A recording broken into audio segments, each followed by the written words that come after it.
MultimediaJay radio style.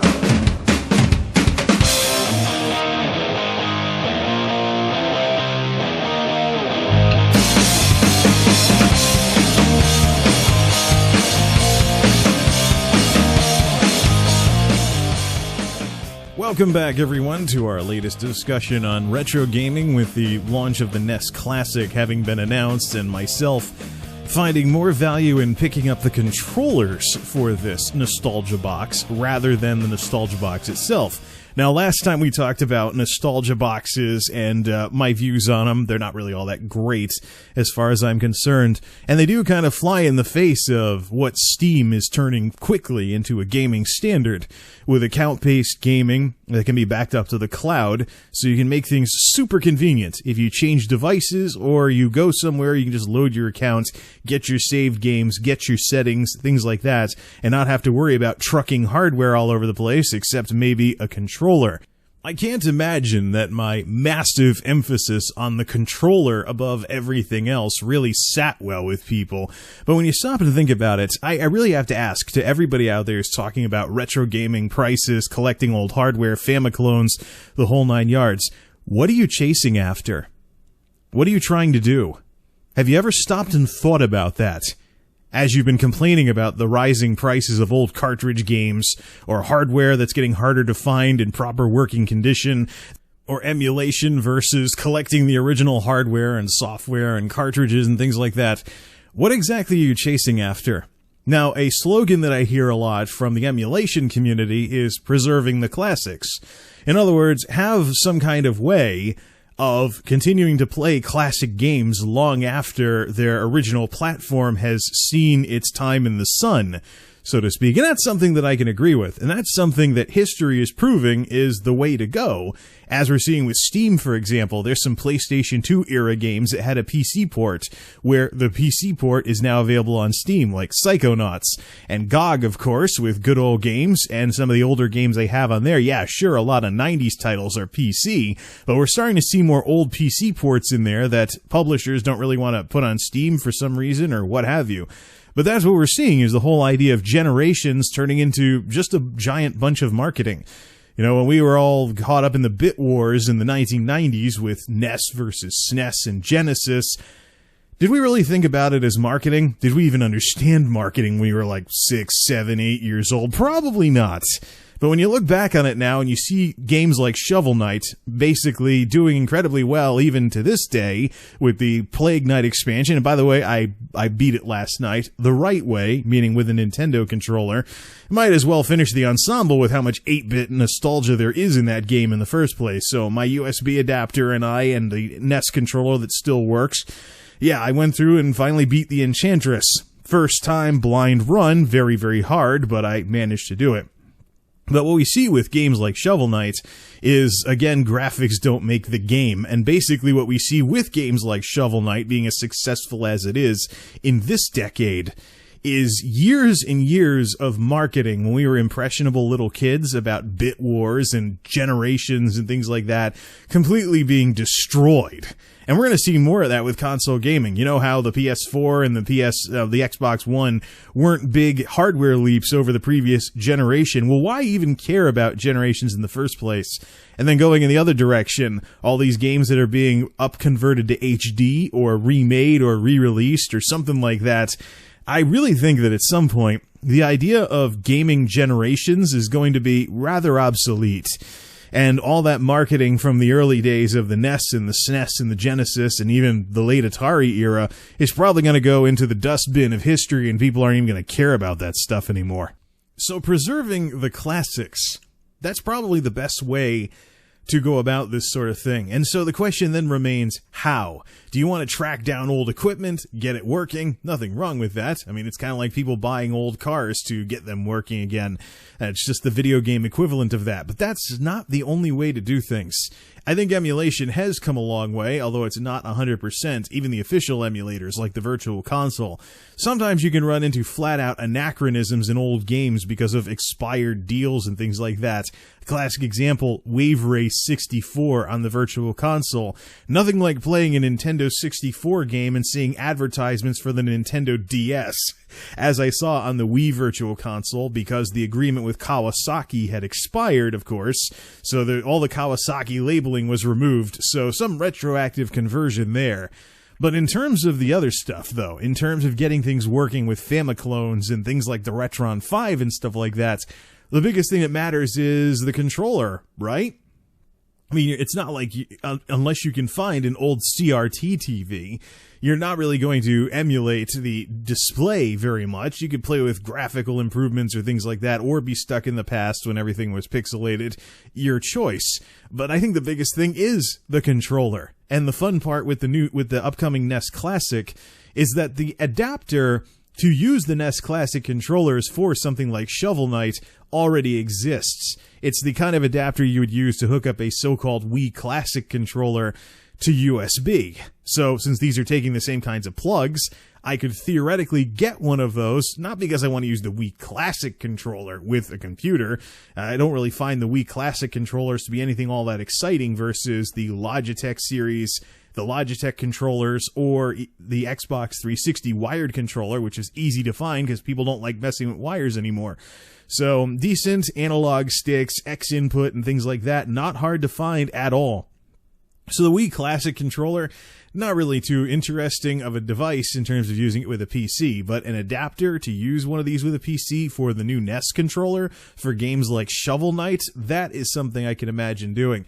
And Mayflash and other companies that make this stuff, the next thing they need to make, if it doesn't already exist, is a way to go from the Wii Plug back to the original NES to use the NES Classic's controller with something like a Retron 5. I imagine demand for that will increase after the launch of this device later this year. So I'm having a hard time finding it. I've been digging around looking for something that would do that, and I haven't found it yet. But I imagine there's probably either something out there that I haven't found, or there will be, because the demand will be there once people are picking these up. It's kind of like USB to GameCube adapters when Smash Brothers for Wii U came out, for people using GameCube controllers with the Wii U.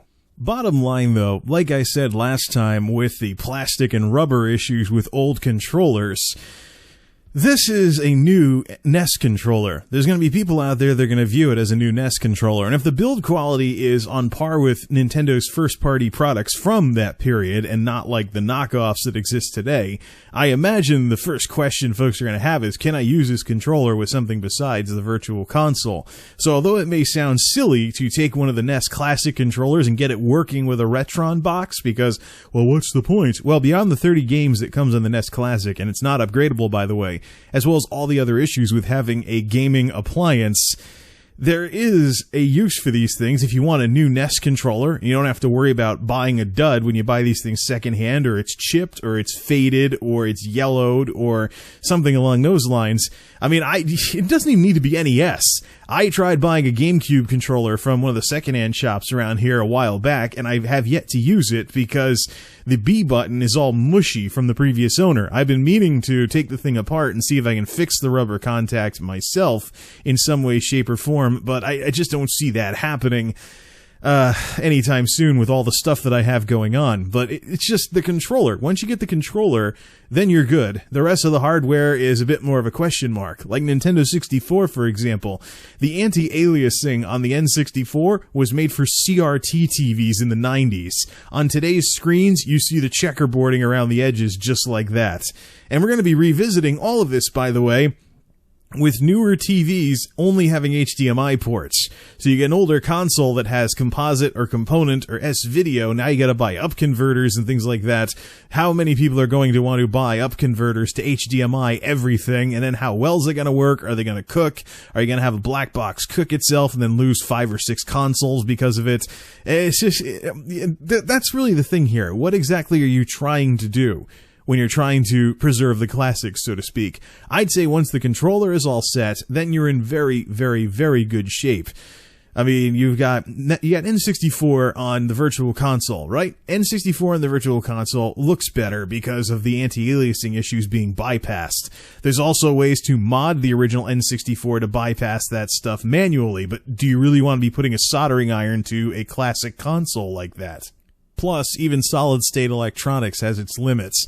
Batteries in game cartridges can die, capacitors can dry up, and other stuff can happen as well. Heck, with the old Xbox 360s, the heat generated by the system would bend the motherboard a little, so you bend things enough times, you get a cold solder joint, the whole thing goes down in red rings. That's one of the things that happened during that time period. But then you have the newer consoles with the belt drives for the optical drives and things like that. What happens when the belt dries up? Things along those lines. There's more moving parts with some of this stuff than there were with the cartridge systems. So when that lets go, then you are expected to do what exactly? Laser diode dies in a PS2. What exactly are you supposed? Or even laser lens, I should say. What do you do after that? I think the future is emulation, but in terms of recreating the original experience, besides putting it on a screen, making it look good, and having a controller that's on par with the, all the mechanical stuff that you learn by playing the game over and over again as a kid, if you can still use it with a matching controller. Once you're all set with a controller, then what's left to do?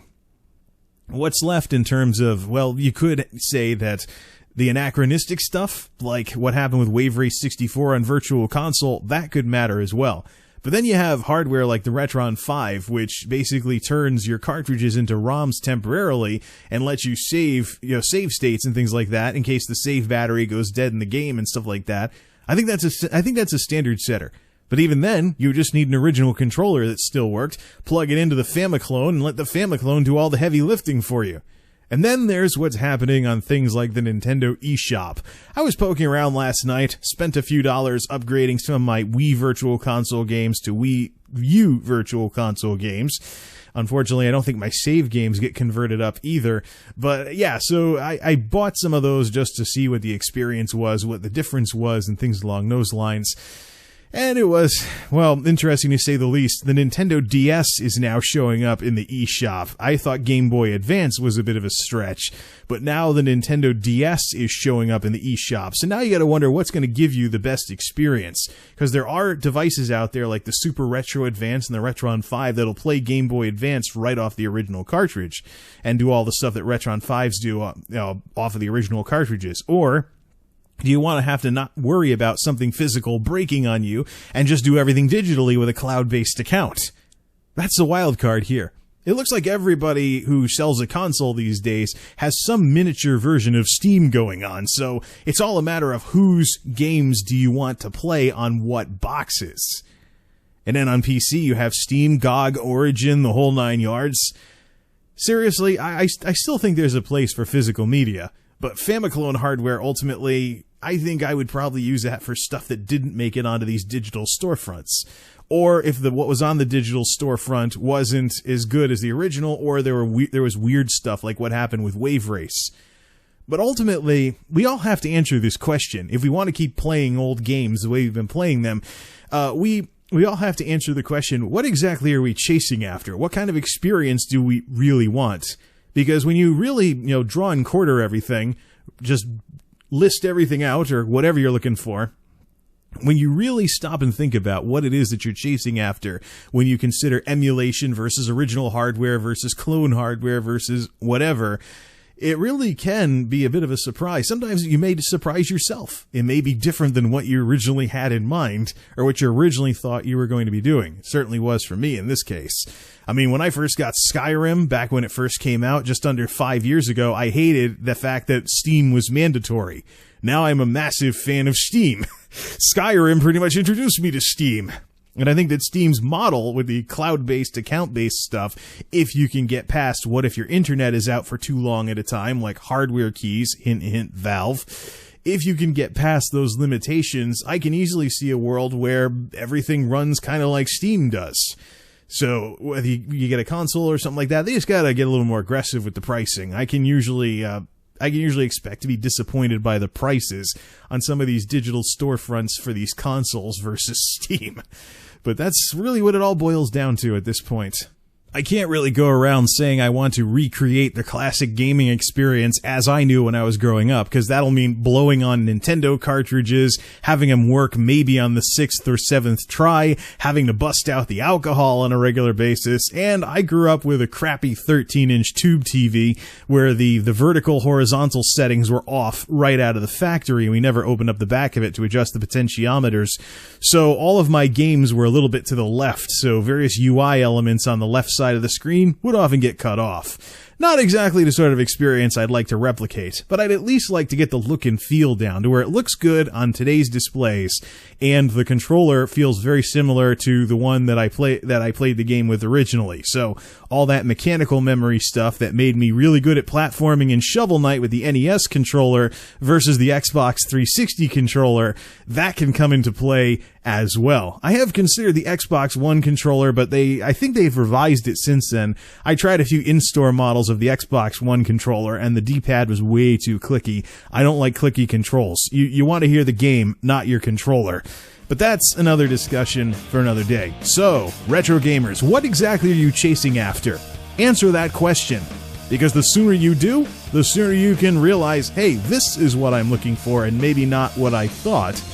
And you can probably save yourself some stress that way. Till next time, this is MultimediaJay signing off. Thanks for stopping by.